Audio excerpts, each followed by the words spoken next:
kita nggak dibiasakan untuk mengekspresikan emosi ketika kita lagi nggak baik-baik aja. Jadi waktu kita udah benar-benar mengakui kita nggak baik-baik aja, itu kayaknya udah parah banget gitu. Ya emang kenapa gitu, semua orang juga boleh sedih, orang yang paling berani di dunia sekalipun juga pernah sedih.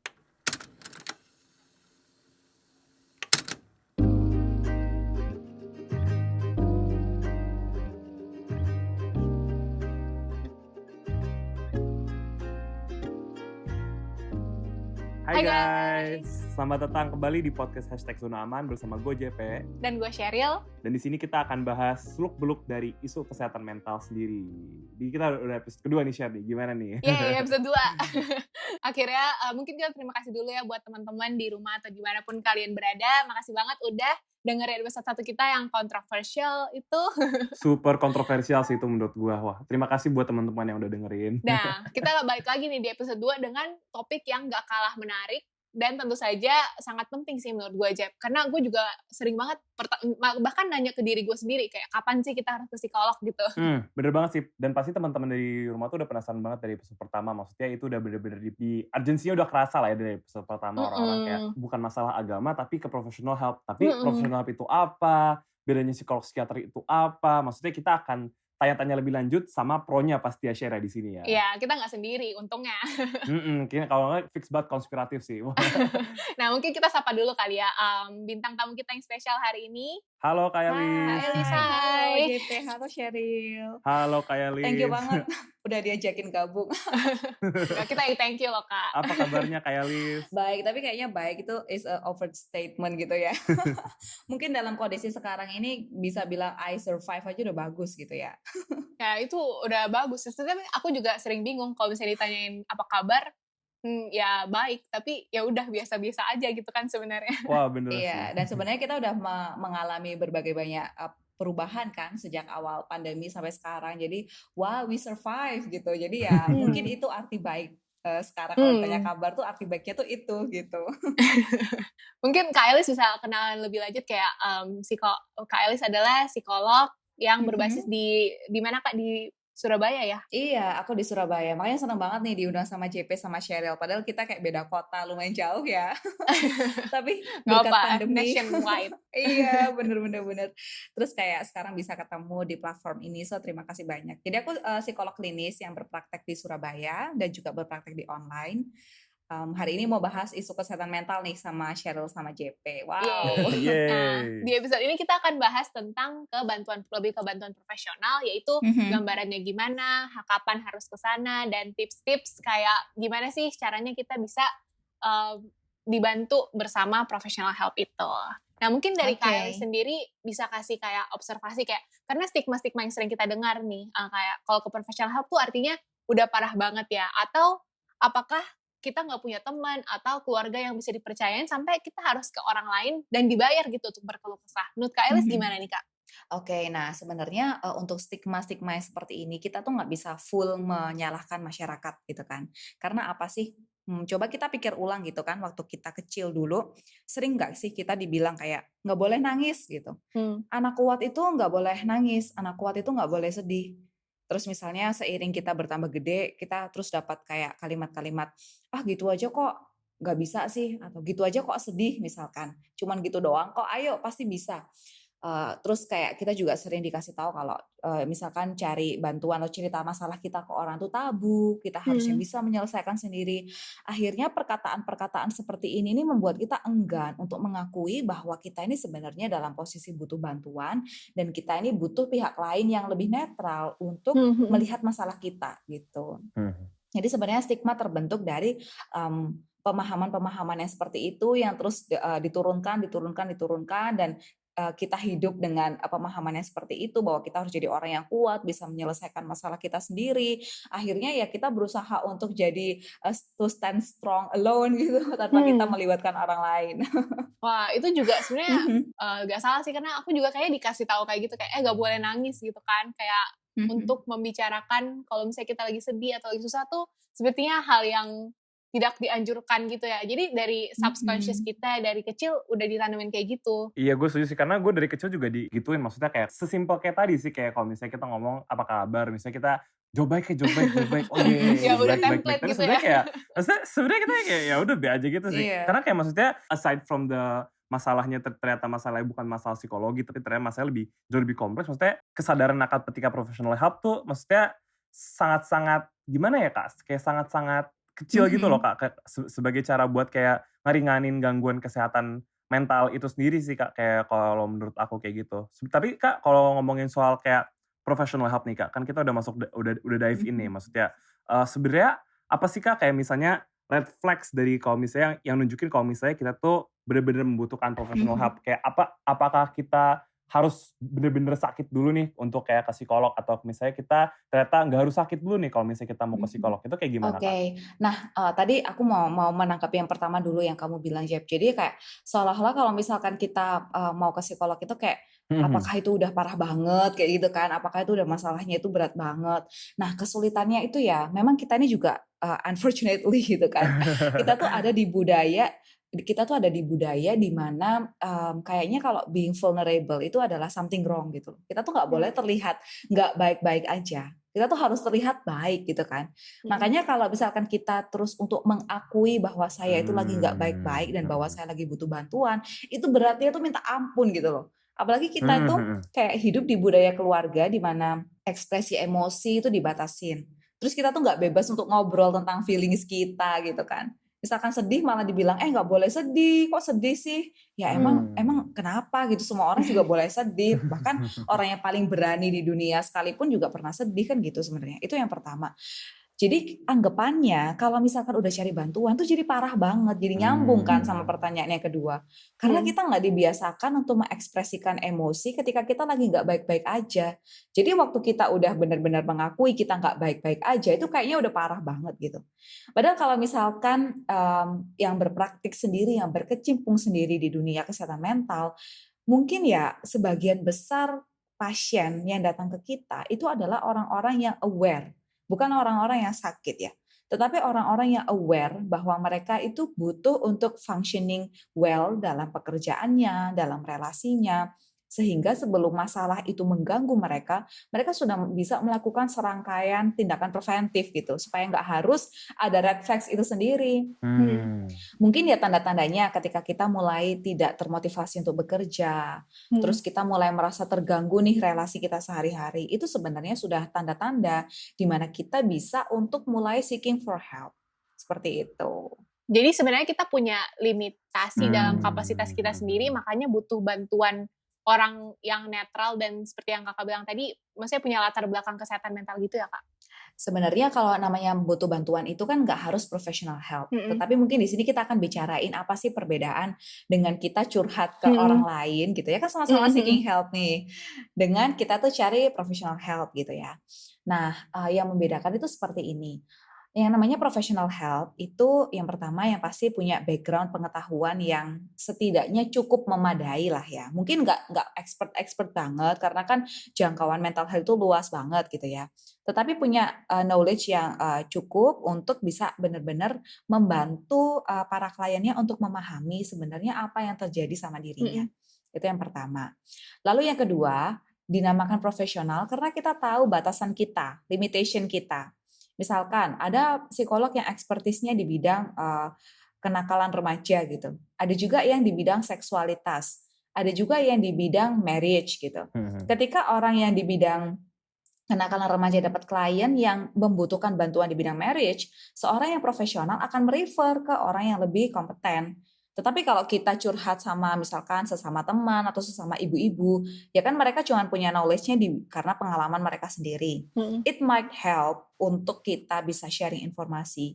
Tetapi mungkin di satu titik ketika kita butuh benar-benar punya pandangan orang yang netral, yang mendengarkan kita without judgment, yang bisa membantu kita untuk berpikir secara lebih reflektif dan netral, mungkin di sanalah mental health profesional itu bisa membantu gitu. Karena nggak semua orang di sekitar kita bisa punya sudut pandang yang sebenarnya dibutuhkan untuk menyelesaikan masalah kita gitu. Bener sih Kak, karena kalau misalnya kita nggak ngebantu tuh biasa tuh tendensi dari orang-orang tuh kita tuh lebih ke self-diagnose sih kalau menurut aku. Karena kayak maksudnya banyak orang-orang yang kayak misalnya mereka tuh karena masalah yang tadi kakak semua sebutin tuh mereka tuh lebih cenderung kalau misalnya udahlah kayaknya I'm not that crazy or misalnya I'm not that problematic I guess misalnya ya udah aku self-diagnose aja nih. Tapi sebenarnya kenapa sih Kak sebenarnya self-diagnose itu tuh bisa lebih terjadi dan maksudnya what is the implication kayak akibatnya dari self-diagnose itu tuh sebenarnya apa?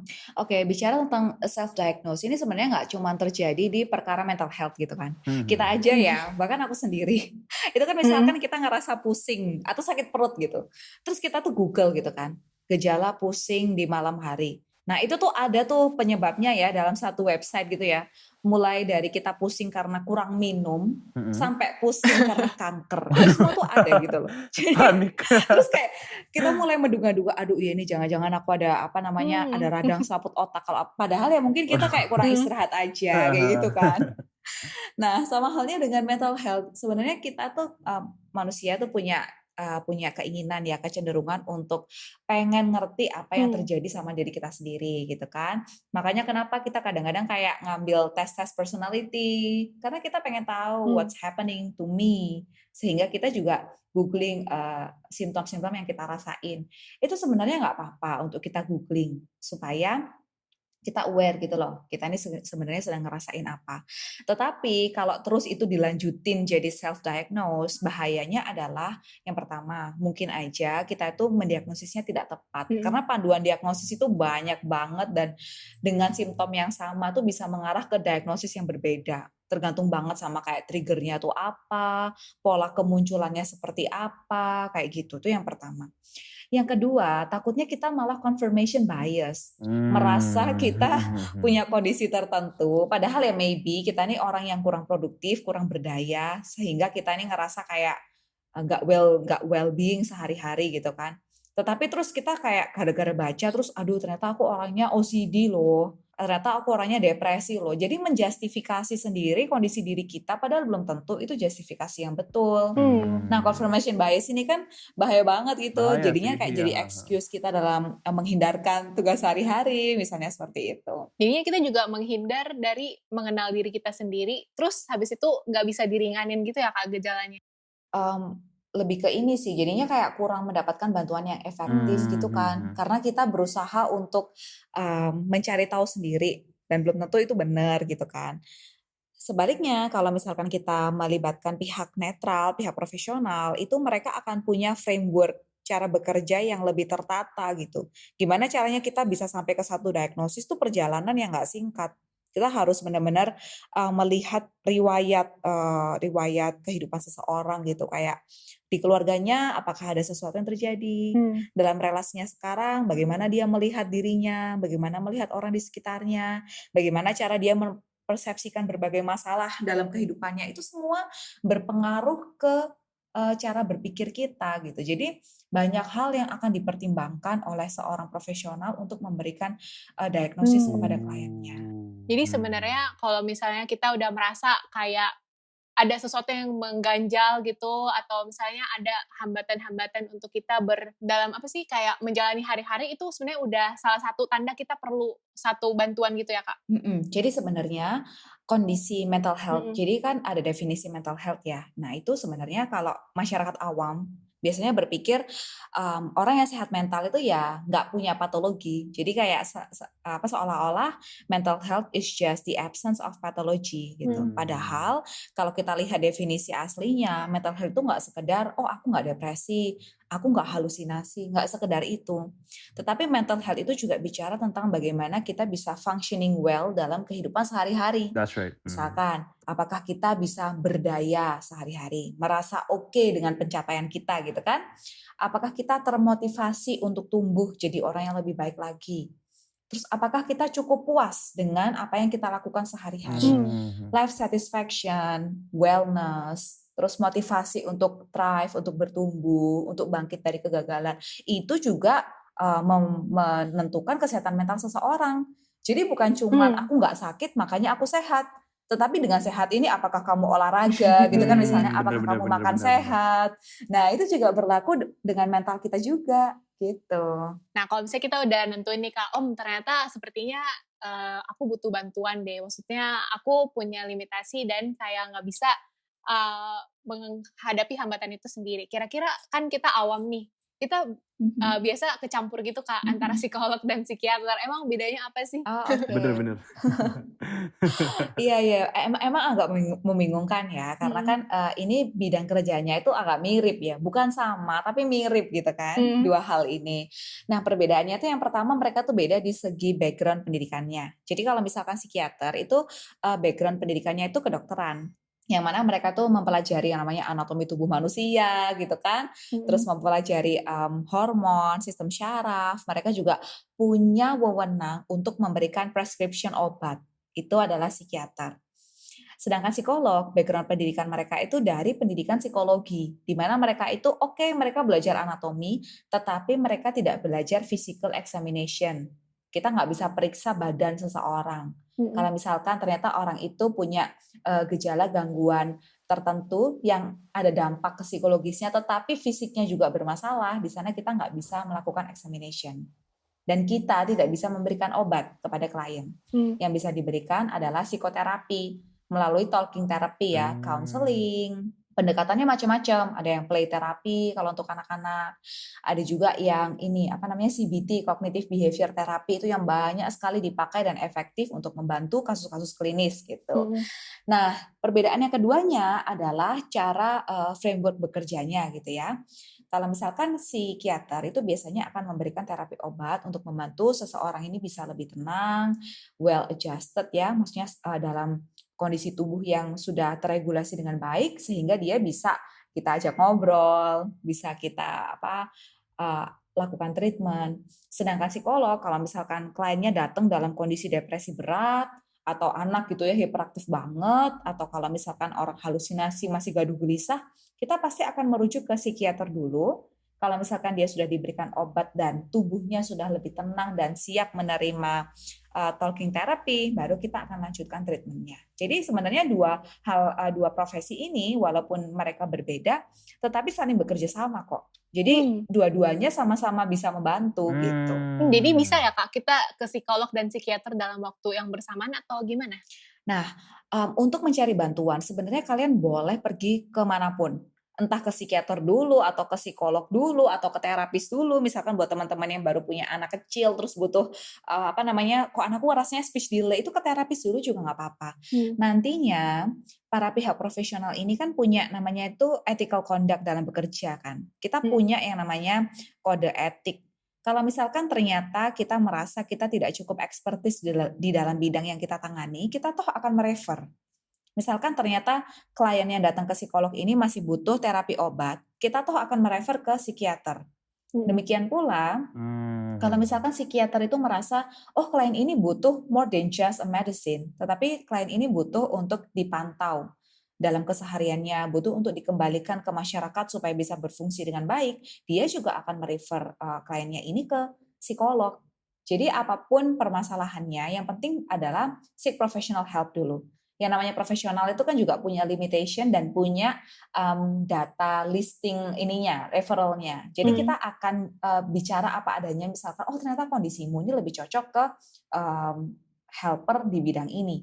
Toh nanti juga akan dirujuk gitu. Oh, berarti nggak kaku-kaku banget berarti ya Kak ya, kalau misalnya aku kurang cocok sama yang A, berarti bisa pindah ke psikolog B gitu ya Kak ya? Boleh banget. Jadi bahkan mencari professional helper, apalagi psikolog, itu kan kitanya harus merasa nyaman, betul nggak sih? Iya. Nah, nyaman itu tiap orang nyamannya beda-beda. Cocok-cocokan istilahnya, ya kan? Jadi kita nggak bisa memaksakan, sama halnya misalkan kita ke dokter gigi. Kita nggak mau dong misalkan kita kurang cocok sama dokter yang galak gitu. Yang bikin kita malah deg-degan. Tapi mungkin orang tua kita justru suka dokter yang galak karena profesional misalnya. Nah, itu kan cocok-cocokan banget. Itu ke psikolog juga berlaku. Jadi misalkan datang ke satu psikolog, terus merasa kok rasanya kurang relatable ya, maksudnya kayak kurang bisa, misalnya apakah expertise dia berbeda atau pembawaannya itu kayaknya nggak sesuai sama kesukaanku. Itu boleh loh bilang apa adanya. Misalkan komunikasikan itu ke helper kalian, misalkan maaf Bu, saya merasa lebih membutuhkan bantuan di bidang ini. Boleh nggak ya saya dapat rekomendasi kira-kira psikolog mana yang cocok sama masalah ini. Misalkan seperti itu tuh nggak apa-apa. Gak apa-apa banget. Bahkan sampai dikasih rekomendasi ke tempat lain gitu. Jadi kayak nggak usah takut gitu ya. Iya, jadi kita juga perlu untuk mungkin kita bisa riset dari awal dulu ya. Sekarang tuh kan banyak psikolog-psikolog muda. Jadi untungnya sekarang mental health profesional termasuk psikiater itu banyak yang punya sosial media ya. Di Twitter, di Instagram. Terus mereka tuh banyak ngobrolin tentang isu yang mereka tuh sedang research. Misalkan aku tahu ada psikiater di Jakarta itu yang fokusnya itu ke psikosomatis. Jadi orang yang sebenarnya nggak sakit perut tapi ngerasa sakit perut padahal tuh sakitnya psikologis. Nah itu ada expertise di bidang itu. Ada karena dia sering speak up di platform sosial medianya gitu. Terus ada juga psikolog misalkan yang expertise-nya tuh misalkan di bidang mindfulness. Ada juga di bidang seksualitas, ada juga di bidang relasi. Itu bisa banget kita lihat dari platform sosial media dia. Jadi kita bisa langsung maksudnya kita kayak punya problem, ini kira-kira psikolog yang lebih cocok sama masalah aku nih yang mana gitu kan. Kita bisa cek dari sana dulu nih. Terus misalkan kita udah menghubungi gitu kan, nah terus habis gitu ternyata kita kok ngerasanya aku pertama mikirnya punya masalah A nih, jadi aku cocok sama dia, oh ternyata masalah aku ini lebih dalam di yang B. Terus kita boleh ngomong sama helper kita kayak untuk minta tolong kita dikasihkan referral gitu. Menarik sih Kak, karena aku juga baru tahu kalau misalnya kayak kita tuh bisa dapat referral lah bahkan sampai dari psikolog A ke psikolog B, dan maksudnya aku baru tahu juga nih, ini maksudnya ini pengetahuan baru ya secara maksudnya kayak Jadi lebih tenang gitu jadi sih. lebih tenang. Kalau ternyata satu psikolog kalau nggak cocok ya nggak apa-apa. Ini bukan komitmen yang berkelanjutan banget gitu yang nggak bisa diganti kan. Betul. Ini kan bukan lifelong commitment yang harus konsennya seumur hidup, enggak. Nggak kayak nikah. Waduh. Iya. Iya, itu hak klien loh. Hak klien untuk mendapatkan help yang memang sesuai dengan kebutuhan dia. Gitu. Dan kalau helper kalian ternyata tidak kooperatif dalam memberikan referral, boleh banget untuk meminta second opinion. Orang kita di kesehatan fisik aja, misal kita ke dokter A, terus dibilang TBC, kita aja pasti ke dokter B gitu kan untuk tahu ini beneran nggak ya. Nah sama halnya dengan kondisi mental kalian gitu, itu nggak apa-apa untuk dikomunikasikan. Berarti buat kayak reassure gitu ya Kak berarti ya? Bener. Tapi Kak kalau buat proses kayak dapat diagnosanya dari psikolog atau maupun psikiater tuh kayak step by step-nya tuh kayak apa sih Kak? Kayak apa sih yang kita dapat dari pengobatannya gitu? Jadi yang pertama gini, yang pertama kalian datang ke psikolog kan, biasanya kita itu akan pengen tahu kehidupan kalian sehari-hari, pengen kenal kalian itu siapa. Karena terlepas dari simptom yang dimiliki, you are a human and a human has story, gitu kan? Kalian punya cerita, kalian dari keluarga yang seperti apa, di rumah sehari-hari tinggal dengan siapa, terus sekarang ini punya aktivitas apa, apakah bekerja, kerjaannya seperti apa, aktivitas sehari-hari dari bangun sampai tidur gimana. Kita tuh akan tanyain itu, supaya kita kenal gitu kan. Karena pasti ada background story-nya, kenapa sampai kalian datang mencari pertolongan, memiliki masalah, itu pasti berkaitan juga dengan pola asuh di masa kecil, dengan pola relasi di masa sekarang, dengan dengan persepsi tentang masa depan, itu pasti semuanya akan berpengaruh. Nah, dalam proses interview mengenal klien ini juga akan dilakukan yang namanya assessment, menggunakan alat ukur dan juga menggunakan interview itu tadi untuk tahu, oh ternyata si A memiliki personality seperti ini. Jadi masuk akal ya kalau dia cemas berlebih mengenai masalah ini, misalnya kayak gitu. Assessment itu bisa banyak hal, bisa personality, bisa kualitas relasi dengan keluarga, macam-macam. Gitu. Nah, setelah kita mendapatkan data mengenai klien ini, mengenai riwayatnya, kita mulai dapat benang merah kan, kenapa bisa sampai ke simptom-simptom ini. Lalu simptom-simptom ini juga akan kita kerucutkan, apakah ini sebenarnya sudah bisa didiagnosis atau hanya berbentuk simptom namun belum termasuk gangguan mental, misalkan kayak gitu. Jadi nggak semua yang datang dapat diagnosis loh ya. Misalnya, anak ini memang pencemas, tetapi mungkin cemasnya masih belum dalam taraf anxiety disorder. Nah, gitu kan. Tetapi dengan segala hal yang segala hasil dari interview, observasi dan assessment tadi, kita akan mendapatkan yang namanya treatment recommendation. Jadi dengan kondisi yang seperti ini, treatment seperti apa sih yang dibutuhkan? Apakah butuh misalkan treatment berkala, datang konseling ya seminggu sekali, boleh di tempat saya atau boleh di tempat lain, misalkan dirujuk gitu kan. Bisa juga, kamu ternyata butuh ketemu psikiater dulu untuk dapatkan medication. Nah itu nanti akan treatment recommendation itu akan muncul setelah mendapatkan diagnosisnya ini jadi mengarah kemana gitu. Jadi at least kalau kita nggak didiagnosa ada treatment untuk meringankan gejala-gejala itu ya Kak ya? Betul, walaupun tidak dapat diagnosis tetapi tetap butuh bantuan akan tetap dapat Mulai rekomendasi mencerna sih treatment kayak. gitu. Membingungkan nggak? Udah mulai mencerna sih Kak, tapi ternyata jadi itu ya jadinya maksudnya pandangan kita selama ini soal professional help tuh ternyata salah. Bener banget. Maksudnya pertama kita nggak harus sakit dulu untuk bisa ke sana, kita bisa kayak memaksimalkan potensi ya Kak ya, bahkan untuk Iya, bisa benar. beradaptasi ke kehidupan sehari-hari gitu. Iya, untuk membantu functioning kita sehari-hari sih sebenarnya, kayak menjaga relasi kita. Bahkan sekarang ada tuh misalkan premarital counseling, sebelum menikah mau counseling dulu supaya nantinya nggak huru-hara gitu kan. Huru-hara. Itu ada. Itu ada sekarang. Jadi it's okay. Bahkan aku punya beberapa klien yang mereka tuh rutin melakukan mental health check up. Jadi sebulan sekali mereka tuh datang untuk ngobrol. Jadi kayak, Kak, sebulan kemarin itu aku ada problem ini, terus aku nyelesainnya gini gitu. Karena ini coping strategiku bagus nggak ya? Nah, dari situ helpernya bisa membantu dia untuk melihat kemungkinan-kemungkinan yang lain gitu kan. Oke, yang ini udah bagus, terus yang ini kita evaluasi yuk, misalkan kayak gitu. Mungkin belum kebayang juga ya, jadi yang di counseling ini tuh apa sih gitu ya? Ini ya curhat gitu, tapi dikasih rekomendasi dari ahli gitu ya Kak, yang aku nangkep. Iya, nah jadi tuh gini, sebenarnya tugasnya counselor itu bukan untuk membantu kita melakukan apa yang tidak bisa kita lakukan, gitu ya. Misalkan nggak bisa mikir positif, lalu dibantu untuk bisa mikir positif. Nah sebenarnya tugasnya itu bukan itu. Tapi sebenarnya tugas counselor itu adalah membantu klien untuk memahami akar masalahnya, terus memetakan masalahnya ini ada di mana gitu kan, dan terus mencari resource yang dia sudah punya, resource dari dalam dirinya untuk menyelesaikan masalah itu. Gitu. Nah, jadi sering nggak sih kita ini punya masalah bukan karena itu benar-benar masalah. Problem itu kan netral ya, situasi itu netral. Yang menjadikan masalah kan adalah persepsi kita mengenai problem itu. Makanya di salah satu bukunya Mark Manson yang The Subtle Art of Not Giving a Fuck, mungkin kalian juga tahu buku itu. Oh ya, tahu-tahu. Yang warna orange. Iya, yang warna orange. Dia tuh ada bilang, human mind is a jumble of inaccuracy. Kita tuh sering kali berpikir tuh nggak akurat memaknai berbagai hal di sekitar kita. Itu juga terjadi ketika kita memiliki masalah mental. Cognitive distortion ya. Jadi kita memandang suatu masalah padahal kita yang mempersepsikan itu masalah. Nah, mental health professionals itu salah satu tugasnya adalah membantu klien untuk memahami kesalahan berpikirnya. Misal, klien datang dengan keluhan, aku nih bertengkar terus sama pasanganku. Ada masalah relasi, udah mau cerai, aku nih dia tuh nggak bisa ngertiin yang aku mau. Jangan-jangan permasalahannya tuh bukan relasi dia atau ketidakcocokan dia dengan partnernya, tapi mungkin dia punya ekspektasi yang salah tentang relationship. Misalnya kayak gitu. Misalnya dia berpikir relationship itu seharusnya bisa membuat aku lebih baik, padahal dalam setiap relationship pasti ada yang namanya gesekan, ya kan? Pasti ada yang namanya bertengkar.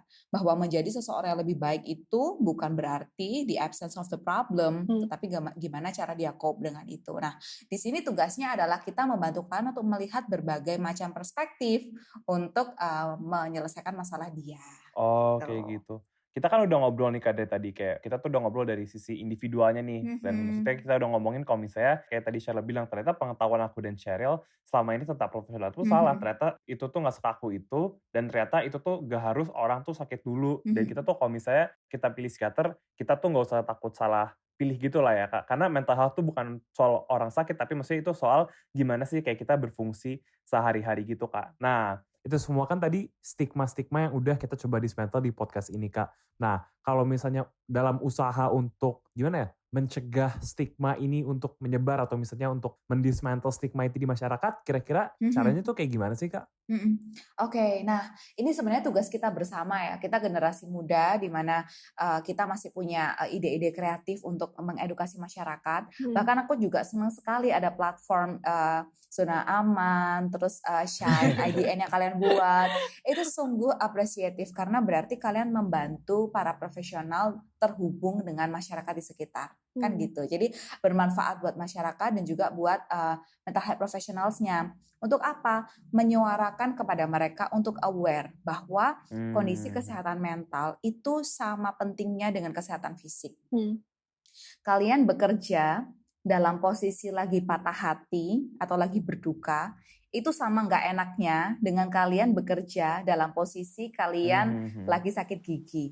Itu kan sama-sama mengganggu functioning dua-duanya, sama-sama costly juga loh. Dengan kita punya kondisi mental yang nggak baik, itu costnya apa? Kita harus cari treatment, kita harus merelakan produktivitas kita juga. Itu kan sama-sama costly, sama halnya dengan kesehatan fisik.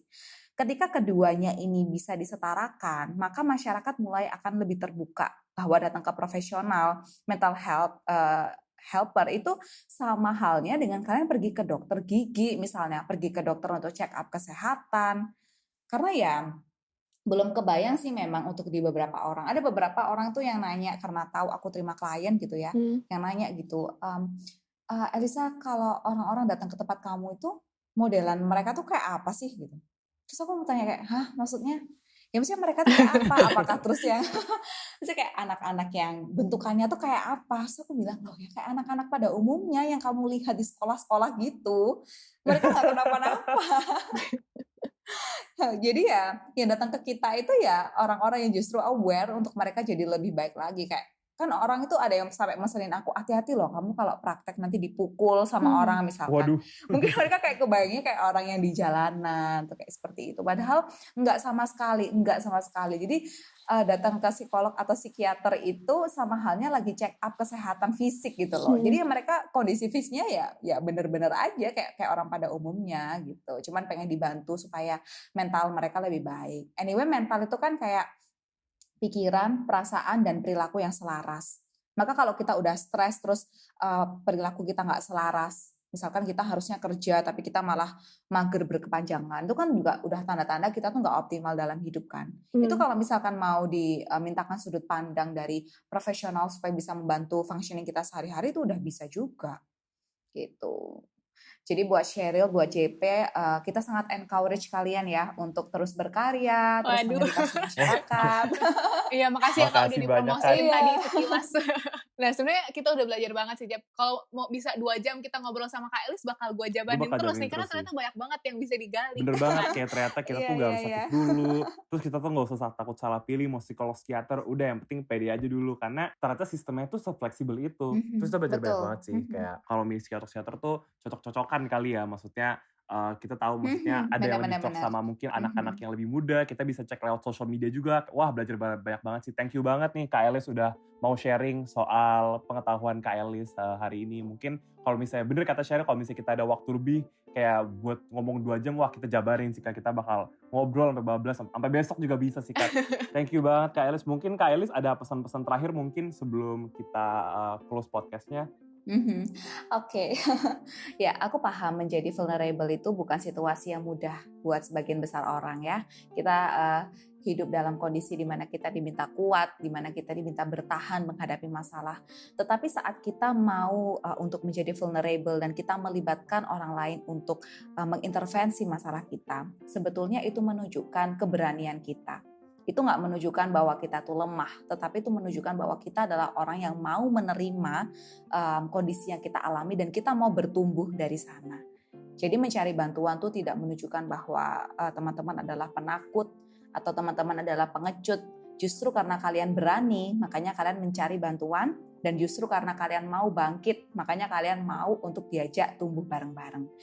Gitu. Jadi aku harapkan siapapun yang hari ini sedang membutuhkan bantuan, reach for help. Kalian akan merasa sangat terbantu, kalian akan merasa dibenahi cara berpikirnya. Di sana kalian akan perlahan-lahan tumbuh dari masalah yang dihadapi. Wow, thank you so much Kak Elis, itu inspiratif dan edukatif banget pastinya Sheryl ya. Tentu saja, kayak seperti biasa podcast Zona Aman tuh selalu hadir untuk menghadirkan orang-orang hebat kayak Kak Elis gitu loh, yang siap sharing dan siap mengedukasi kita semua tentang isu mental health yang sangat kompleks. Bener banget, makanya jangan lupa follow akun kita di Spotify, #ZonaAman, lalu follow akun media sosial kita @ShineIDN. Dan itu dari kita semua, nama gue JP. Dan gue Sheryl. Thank you, see you soon. Bye. Thank you Kak.